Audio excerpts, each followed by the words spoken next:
तो सांगण्यात प्रतिपाद्य विषय एक आहे आत्माचा आनंद स्वरूप आहे. आत्मस्वरूपाच्या ठिकाणी आणि जीव ब्रह्मा ऐक्य जीव ब्रह्माचं ऐक्य दुःख एक कालात्रय नाही याच्याकरता ख्याती प्रकरण नाही आपल्याला असं त्याप्रमाणे आत्मस्वरूपाच्या ठिकाणी दुःख नाही ते आपल्याला गावं देते. आता जीव ब्रह्म ऐक्य जीवासन ब्रह्माचं ऐक्य होऊ शकत नाही याच्याकरता आणि माझ्याचं मत मध्ये विरुद्ध धर्म आहे. कोणते धर्म आहे? विरुद्ध करता मुलाचा गाडवाचा मुला ऐक्य होते नाही. जीव म्हटल्यानंतर करता आहे, भक्ता आहे, करता आहे, जन्म मृत्यू आहे, कोणाकडे त्याच्यातून मुक्त होण्याची इच्छा आहे. ब्रह्माला कोणताही धर्म नाही. विरुद्ध धर्म असल्यामुळे जीवब्रह्मैक्य संभवत नाही. दुसरा प्रश्न कोणता आहे? बुद्धिरूपी वृक्षावर एका बुद्धिरूपी वृक्षाच्या ठिकाणी दोन पक्षी आहे. एक आहे कर्मफल एक कर्मफलाचा ऐक्य होऊ शकत नाही. मराठी ब्रह्माचं ऐक्य जर आपण केलं तर कर्माला निष्फळ उपासक भाव करावे राहत नाही. उपासकच नाही तर देवाची पूजा करतो. मग देवच नाही तर भीतीची पूजा तर करू. म्हणून विकाला सुद्धा जीव ब्रह्म ऐक्य काही नाही, मान्य नाही. आता आपल्याला सांगायचं आहे त्याच्याकरता अगोदर आकाशाचे प्रकार काय करे? पटाकाश, जलाकाश, मेघाकाश, महाकाश, चैतन्याचे प्रकार, कुटस्थ चैतन्य, जीव चैतन्य, ईश्वर चैतन्य, ब्रह्मचैतन्य. ब्रह्मचैतन्य चैतन्य 10 नसून किती आहे? एकाच मसालाच्या जीव नसून किंवा ब्रह्मस्वरूपच. म्हणजे प्रत्येकाचं लक्षण आपल्यासारखं जीवाचं लक्षण पाहायला गेलं झालं आता कोणतं झालं? ईश्वरच. ईश्वर चैतन्याचे लक्षण 1 ब्रह्मचैतन्य, 2 माया आणि 3 मायेमध्ये चैतन्याचा आभास. हे 3 पदार्थ मिळून ईश्वर चैतन्य. जीव चैतन्याचे लक्षणा जसे अधिष्ठान, कुटस्थ बुद्धी आणि बुद्धी चैतन्याचा आभास हे 3 पदार्थ सांगितले आहेत, तसेच 3 पदार्थ वरील ईश्वर चैतन्याचे लक्षणात आहेत.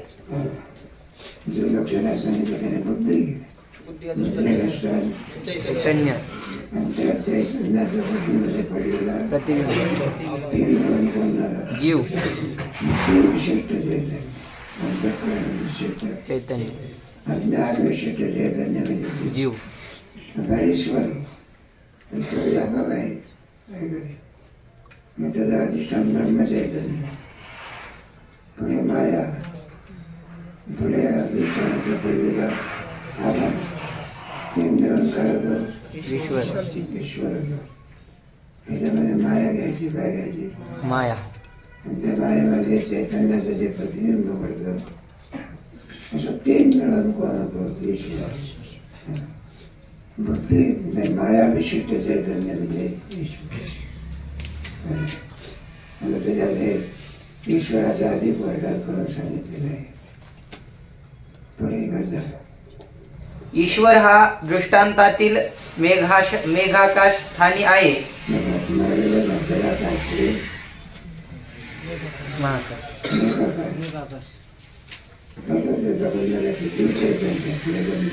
ईश्वर चैतन्य.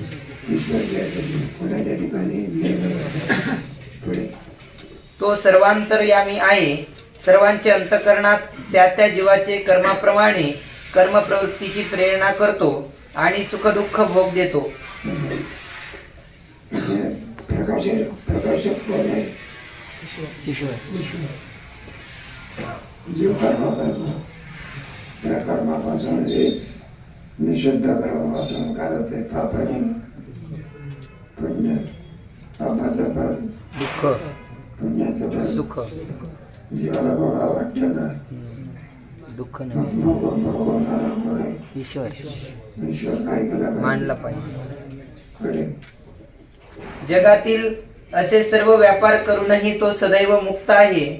कारण ब्रह्मावर ईश्वरत्व भाव प्राप्त होण्यास शुद्ध सत्व गुण प्रधान माया उपाधी आहे. भक्ताची उपाधी काय आहे? शुद्ध सत्व गुण प्रधान शुद्ध माया. उपाशी आवरण घालत नाही. मलिन उपाधी काय घालते? आवरण. आवरण घालते. आता आहे का? हा चष्मा शुद्ध उपाधी आहे. मग आवरण घालते का? नाही. स्पष्ट दिसते. आणि काय कारण तुमच्या चष्म्याच्या ऐवजी विचारसागर धर्म आता काय दिसते? दिसणार मलिन उपाधी कोणती? आणि चष्मा कोणती उपाधी? शुद्ध ईश्वराची उपाधी कोणती? शुद्ध सत्व गुण नंतर सर्व पदार्थाचं काय? सर्व ज्ञान. ज्ञान आहे. आणि जीवाची मलिन उपाधी असल्यामुळे आवरण असल्यामुळे त्याला ज्ञान आहे, पण यत्किंचित ज्ञान आहे. किती? शरीर त्याला काही सर्व ज्ञान आहे का? नाही. ईश्वराला मात्र सगळं ब्रह्मांडातलं काय? ज्ञान.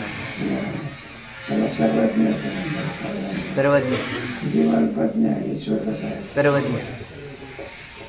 ती उपाधी निर्मल असल्यामुळे ईश्वराच्या पारमार्थिक ब्रह्मस्वरूपास आच्छादन करीत नाही. म्हणून जन्म मरण धर्माची भ्रांती ईश्वरास केव्हाही होत नाही. त्याला जन्ममरणाची काय नाही? भ्रांती. भ्रांती म्हणजे भ्रम नाही. आपला जन्ममरणाचा काय भ्रम आहे ना. प्रत्येक माणसाला वाटते आणि जसे जसे दिवस असा तसा मृत्यू काय येतो मग जवळ येतो. त्यांना त्याला मरू नये असं वाटते. एक म्हातारी होती आपली जखर, काय 90-95 वर्षाची झालेली, लाभार्थी होती का बेवारस कोणी नाही, अत्यंत गरीब आहे. काटक्या गोळ्या करून आणायची, त्याच्यावर उपजीविका करायची. मात्र तिला म्हातारपणाचा त्रास आहे सगळा. मग ईश्वराला म्हणायची काही आम्हाला हे जमा म्हणलं सगळ्या लोकांना नेतो मला तरुण तरुण माणसाला घेऊन जातो आणि म्हातारी जागी असून मला तू काय करत नाही येऊन जातो अशी बोलायची बा. मग तिने काटक्या आणल्या बा गुलाबा आणि एक झाड होतं त्या झाडाकडे म्हणा हे मार ये की योगायोगाचा की ते झाड कोणाचं होतं आणि हाक मारता बरोबर यम काय घेऊन उभा राहिला. म्हणलं आजी कशा करता बोला? म्हणलं तो कोण आहे? म्हणलं येऊ की म्हातारी काय झाली घाबरली बघा. बरं का इतकी घाबरली हिवाळ्यात घाम फुटला.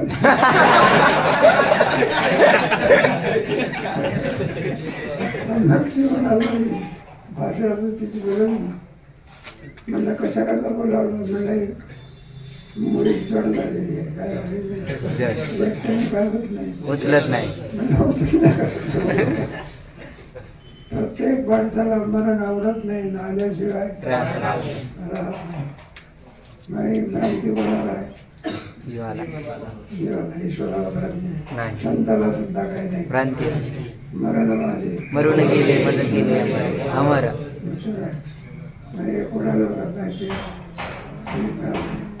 विषय आणि त्याच्यावरच निमग्न असतात. पुनरपजननं पुनरभिमरणं पुनर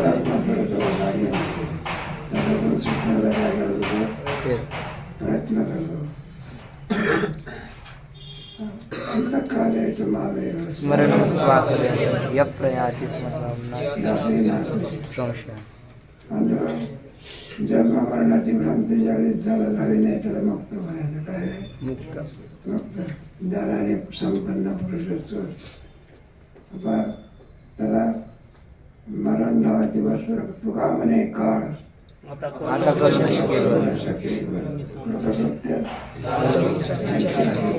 पावन. यास्तव तो नित्यमुक्त आहे. सच्चिदानंद आत्मस्वरूपाचे ठिकाणी जन्म मरणादी संसार धर्माची प्रतीती न होणे हेच मुक्ततेचे लक्षण आहे.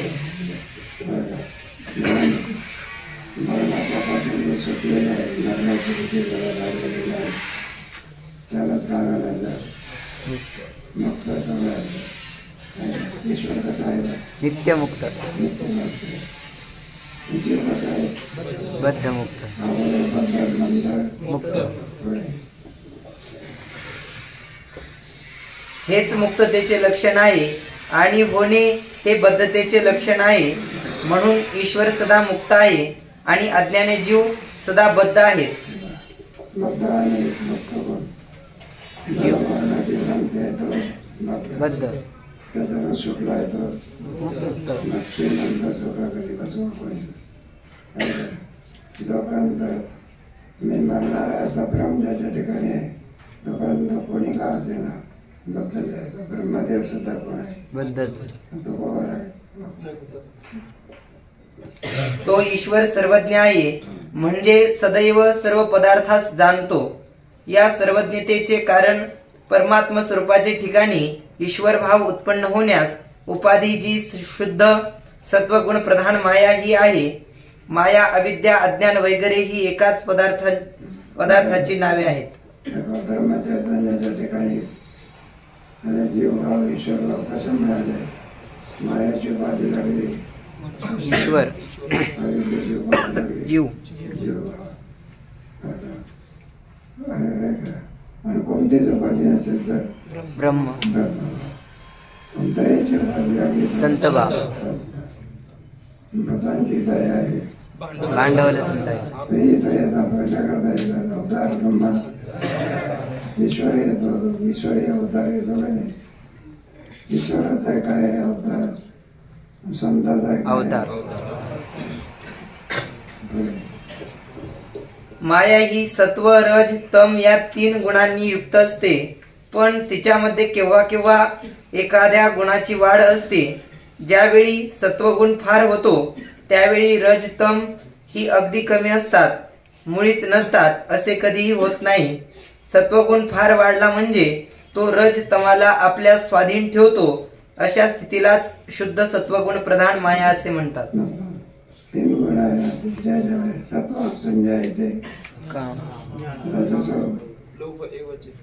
ज्ञान महावृत्तीचं काम संजय 14 सगळं 3 गुणात्मक आहे. वीर गुणमेर्भावे सर्व मिलन जगत मोहितं नामे जानाति भावे सत्यं रजस्तमैति गुणा प्रकृती संभव निबध्नन्ति महाभाव देहे देहिनम. म्हणून ते प्रकृतीच्या ठिकाणी असलेले 3 गुण जीवाला काय करतात? बांधतात. ते कसे बांधतात? काय बांधतात? भगवद्गीतेमध्ये 14व्या अध्यायात सुंदर वर्णन आहे. तत्र सत्वं निर्मत्वात् प्रकाशकं सुखसंगेन बध्नाति ज्ञानसंगे. शोकाने ज्ञान याच्या योगाने सत्वगुण बांधतो.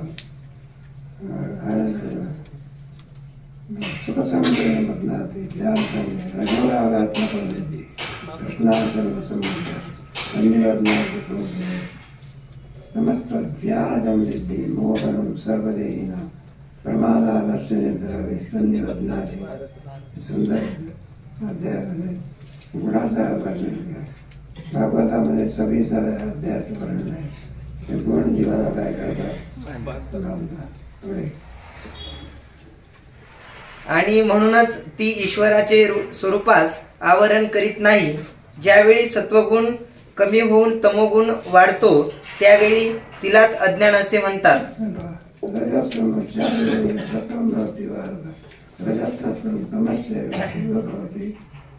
एखादा दोघाला मागे टाकतो, पुढे येतो, त्याला मागे पाडतो, दुसरा पुढे येतो. रजस्तम 4 सत्वगुणाची 12 पुढे. असो वर सांगितल्याप्रमाणे शुद्ध सत्वगुण प्रधान माया ही ईश्वराची उपाधी असून सर्व जगात त्या मायेची व्याप्ती आहे. जशी जीवाची बुद्धी सर्व शरीरात व्याप्त आहे म्हणून त्या बुद्धिवृत्तीने शरीरात होणाऱ्या सर्व व्यापारांचे एककालीच जीवांना ज्ञान होते. त्याप्रमाणे सर्व जगात व्यापलेल्या ईश्वराच्या मायावृत्तीने जगातील सर्व पदार्थांच्या व्यापारांचे ईश्वरास एककालीच ज्ञान होते. आपल्याला जीवाला ज्ञान होतं. मला भूक लागलेली कोणामुळे कळालं? बुद्धी मला माझी भूक गेली कोणामुळे कळालं? बुद्धीने. म्हणजे शरीरामध्ये हे होते तसे जगतामध्ये ईश्वराला बरं का? कारण त्याचे उपाधी कशी आहे? शुद्ध सत्व गुण. सत्वाधिपज्ञ आहे का सर्वज्ञ आहे? एका देहापुरतं आहे का सगळ्या ब्रह्मांडापुरतं? ब्रह्मांड. सगळ्या ब्रह्मांडाचं ज्ञान कोणाला आहे? आणि जीवाला ज्ञान आहे पण ते अद्भुत ज्ञान आहे. ते आपल्याला भविष्याचं ज्ञान आहे का? भविष्याचं ज्ञान जर असतं आपल्याला तर ज्या गाडीला ॲक्सिडेंट होणार आहे त्याच्यात कशाला बसलं असतं? मग ॲक्सिडेंट झाल्यावर गाडी या गाडीमध्ये न बसलो असतो. ईश्वराला सर्व प्रकारे काय आहे? आपलं काय काय कर्म आहे ना सांगता तुम्हाला विश्व विश्वंभर. आपण कधी चोरी केली लोकांना कळणार नाही पण ईश्वराला कळल्याशिवाय राहत नाही. म्हणून ईश्वर सर्वज्ञ आहे. जीवाच्या स्थूल शरीराप्रमाणे सर्व ब्रह्मांड ईश्वराचे स्थूल शरीर आहे, त्यास विराट म्हणतात. आता हे कोणतं शरीर आपलं? स्थूल. ईश्वराचं स्थूल शरीर कोणतं? सगळं जगत ब्रह्मांड. कारण ईश्वर एक आहे पण सगळं ब्रह्मांड आहे त्याचं कोणतं शरीर आहे? स्थूल शरीर. आणि जगातील सगळे सूक्ष्म शरीर आहे ना त्या सर्वांचं सूक्ष्म शरीर ईश्वराचं सूक्ष्म शरीर कोणतं शरीर? स्थूल सूक्ष्म आहे आणि जगात ईश्वराचं स्थूल शरीर आहे. जीव आणि ईश्वर यांचे अधिष्ठान चैतन्य कुटस्थ आणि ब्रह्म ही बंध मोक्ष भेदरहित आकाशाप्रमाणे एक रस आहेत. कुटस्थ आणि ब्रह्म हे दोन कसं आहे? चैतन्य स्वरूप आहे. त्याच्यामध्ये कोणत्याही प्रकारे काय नाही, भेद नाही. ब्रह्म म्हणजे कुटस्थ आणि कुटस्थ म्हणजे ब्रह्म. दोघांमध्ये मोठा जरी गोळाचा खडा असला तरी गोळात लहान जरी असला तरी एवढा मोठा समुद्र आहे पण तुमचा जो मिठाचा खडा असतो ना आता समुद्रामध्ये पडला म्हणजे त्या समुद्राचं काय तो ते कोणापासून आहे? समुद्रापासून.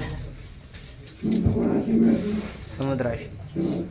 जसा जीव सुद्धा कोणाची मिळतो? कुटस्थ ब्रह्माशी. कुटस्थ ब्रह्माहून काही नाही, भिन्न नाही.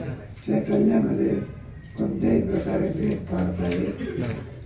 इतर दर्शन करायचे भेद नाही. चैतन्यामध्ये भेद पाडतात त्यांचे आपले एक नसून तिथे अनेक भेद आले की नाही. वेदांत सर्वागती राम सहस्ररश्मी शरीरामधला आपल्याला आत्मा किती आहे? एकच. बंधमोक्ष जीवेश्वरांच्या आभासाच्या ठिकाणी आहेत. अधिष्ठान जे कुटस्थ आणि ब्रह्म याचे ठिकाणी ते जीवास भ्रमाने भासतात. म्हणजे बंधमोक्ष आहे जीव स्वरूपामध्ये कोणाच्या ठिकाणी भासतात नाही. बुद्धीच्या ठिकाणी आहे का? मग कोणा ठिकाणी आवाज पुढे आम्हाला आवश्यक त्यावेळेला अन्याचा विचार केला करतात. पुढे आभासाचे ठिकाणी बंधमोक्ष आहेत खरे, पण त्यात इतका भेद आहे की ज्या आभासाचे ठिकाणी अविद्येचे आवरण आहे त्याचे ठिकाणी बंध आहे आणि ज्या आभासाचे ठिकाणी आवरण नाही त्याचे ठिकाणी मोक्ष आहे. आवरण असेल तर बंध मोक्ष, आवरण नसेल तर मोक्ष. आवरण पुढे तुम्हाला ते आवरण काय करते? स्वरूपाचं ज्ञान होते, विक्षेप निर्माण करते. झोप आहे नाही आपल्याला झोप लागली म्हणजे सर्वांचा काय करतो? हे कळतं ते केव्हा झोपलो, कुठे झोपलो, काय झोपलो आहे का? ज्ञान आहे का? 1 तास झोपलं का 2 तास झोपलो? एखादा विद्यार्थी 15 मिनिटं झोपण्याकरता जाते, तिसऱ्या दिवशी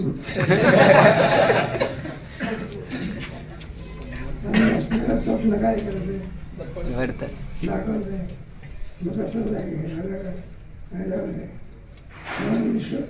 आहे ना कसं करता चाललं? आभासाच्या ठिकाणी जीवाच्या आभासाच्या ठिकाणी काय बंध कोणाच्या ठिकाणी जीवाच्या ईश्वराच्या आवाजाच्या ठिकाणी काही नाही. हा बंधन आहे. पुढे. जीवाचे ठिकाणी अविद्येचे आवरण आहे म्हणून जीव बद्ध आहे. ईश्वराचे ठिकाणी केव्हाही आवरण नाही म्हणून तो नित्यमुक्त आहे. नेमकं कसं आहे? पुढे. ज्या वेष्टी अविद्या अंशातील आभासास किंवा आभासास जीव म्हणून सांगितले आहे त्या अविद्येच्या आवरण करणे हा स्वभाव आहे. माया शुद्ध सत्वगुण प्रधान असल्यामुळे तिचा आवरण करणे हा स्वभाव नाही. मायेचे अधिष्ठान चैतन्य हे महावाक्यातील तत्पदाचे लक्ष आहे आणि ब्रह्म, माया आणि मायेतील आभास ही तिन्ही मिळून जो ईश्वर तो तत्पदाचा वाच्य आहे.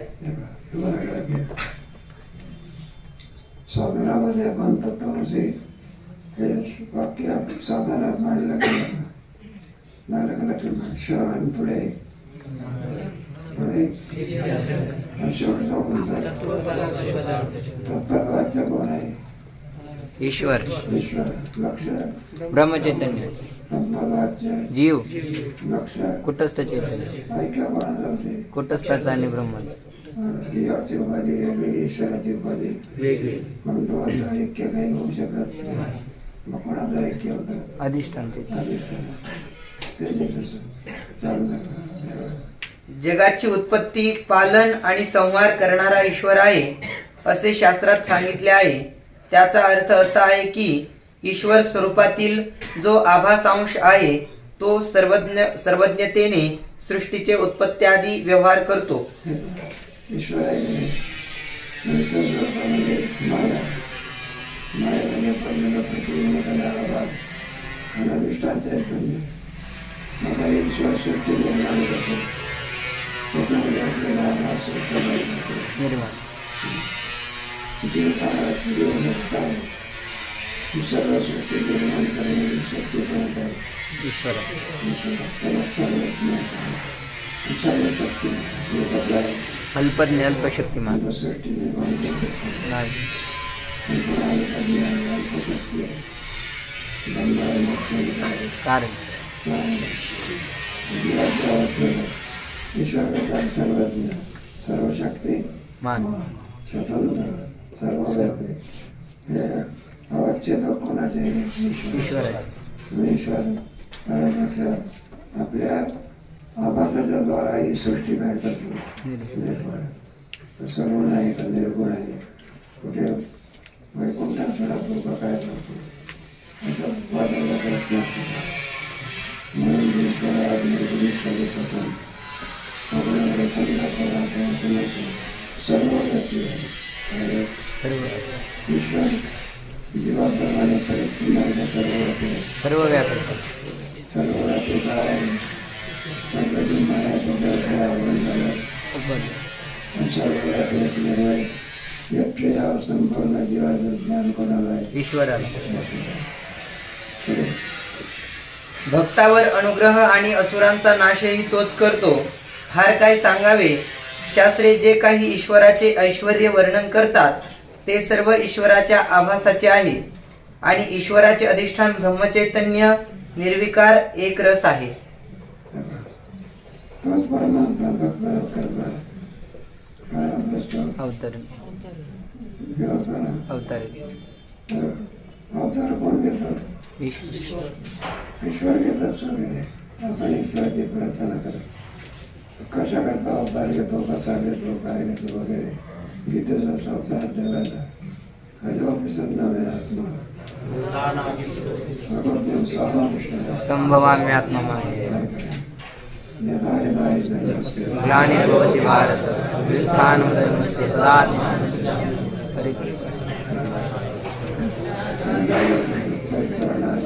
साधूनां चतुष्कता.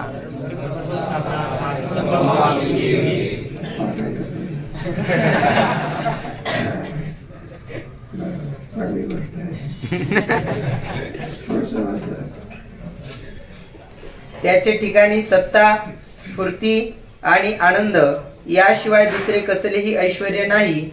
याप्रमाणे एक मायाधिष्ठान ब्रह्म, दोन माया, तीन मायेतील आभास या तिघास मिळून ईश्वर चैतन्य म्हणतात.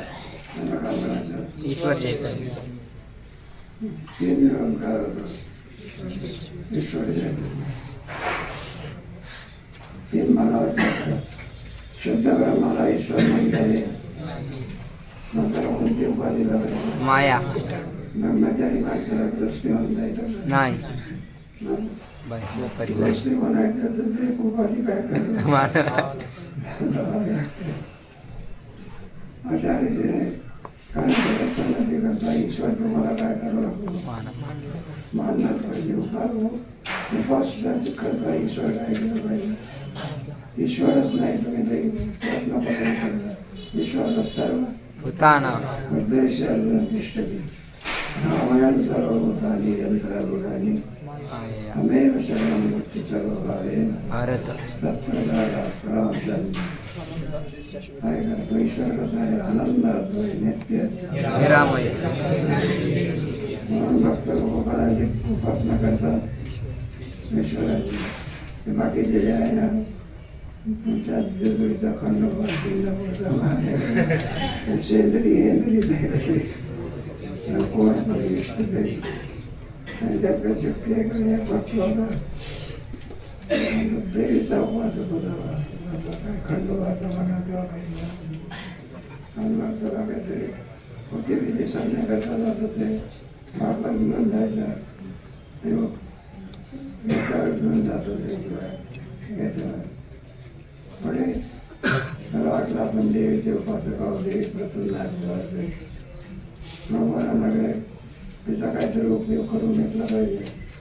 आणि भक्ताला म्हणायला लागले बाबा तुझी सेवा झाली काहीतरी मग. त्यांनी सांगितलं मुलाला आम्हाला भागवत सांगण्याकरता जावं लागतं घेऊन जायला. एखादा घोडा दिला तर काय बरं फार चांगला वेळ आमची देवी का म्हणायला लागली प्रसन्न झाली. बात नाही त्याच्यात काही माग तुला देण्याकरता तयार आहे. पण त्याने घोडा मागितला तू म्हणले मेन मला गाढवा सुद्धा भेटत नाही. काय भेटत नाही? गाढव सुद्धा भेटत नाही. तुला घोडा उठला नाही. सेंदरी सामर्थ्याचं काय आणि ज्याचे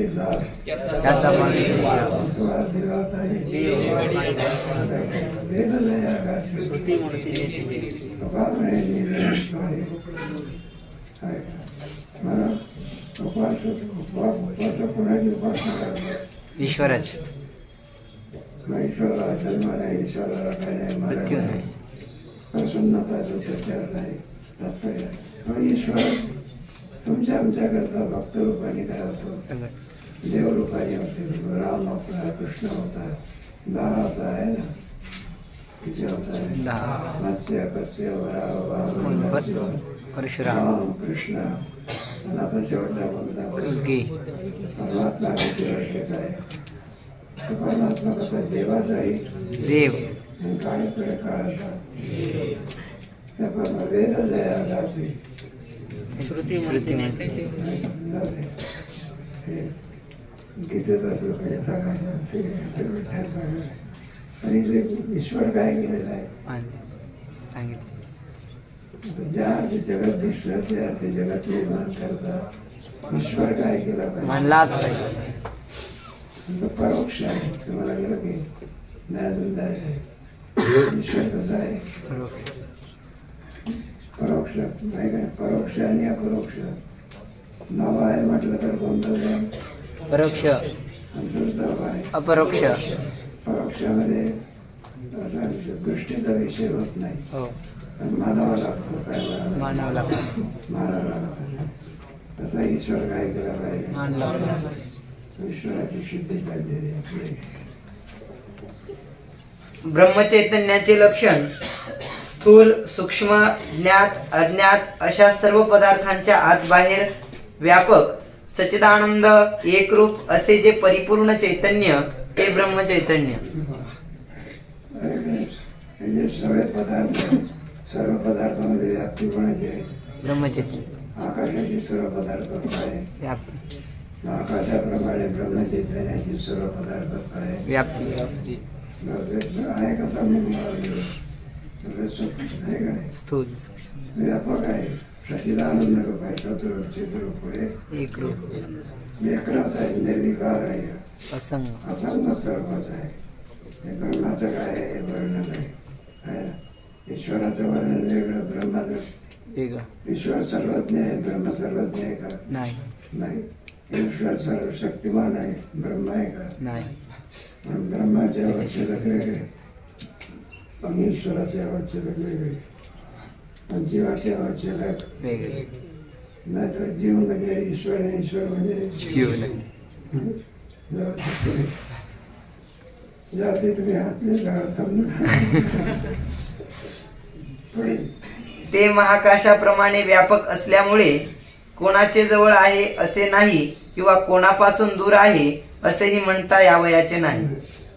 ज्ञेय असं म्हणत असतात ज्ञेयम्य तत्परोक्षामि यज्ञात्वामस्मते अनादिमत् परम ब्रह्म स्वप्न वास्तव हे पुस्तक आहे हे आपलं भिन्न आहे दूर आहे असं म्हणतात जवळ आहे लांब असलं तर दूर आणि जवळ असलं तर जवळ ब्रह्माला दूरही म्हणता येत नाही ना काय म्हणता जवळही म्हणतात का म्हणता येते जीवाचं काय स्वरूपच त्याला दूरही म्हणतात साखरेनं बरी दूर असते का जवळ असते स्वरूपाने साखर गोड जवळही म्हणता येत नाही का परिच्छिन्न पदार्थ असतात आपली टोपी आहे टोक्यावर घातली तर जवळ आहे आणि तुम्ही सोडून आला तर दूर आहे असं मस्तक म्हणलं विसरून पूर्ण घरीच राहतं टोपी घरी राहते डोकंही घरी राहते डोकं हे शरीराचं काय स्वरूप आहे तसं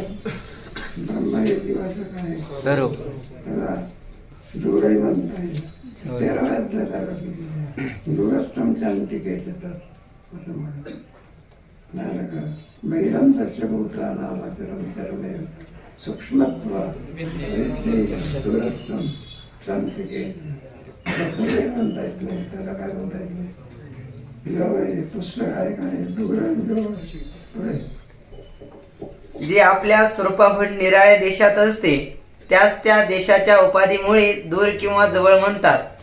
ब्रह्म व्यापक असल्यामुळे कोणत्याही पदार्थापासून दूर किंवा जवळ आहे असे म्हणताच येणार नाही. आपण एखादा तरंग असतो तरंग पाण्यापासून दूर आहे का जवळ आहे का त्याला जवळ म्हणता येत नाही ना काय म्हणता येत दूर आहे म्हणतात पाणी हेच तरंगाचे काय स्वरूप कारण ब्रह्म सर्वांचा आत्मा आहे. ब्रह्म सर्वांचा काय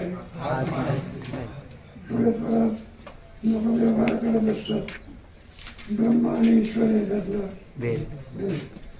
व्यवहारामध्ये ब्रह्मालाच काय म्हणतात ईश्वर म्हणतात ईश्वरालाच काय ब्रह्म थोडा काय आहे वेद आहे ईश्वराला काय आहे उपाधी उपाधी आहे ब्रह्माला काय निरुपाधिक अनेक विचार आहे तो विचार कधी उद्या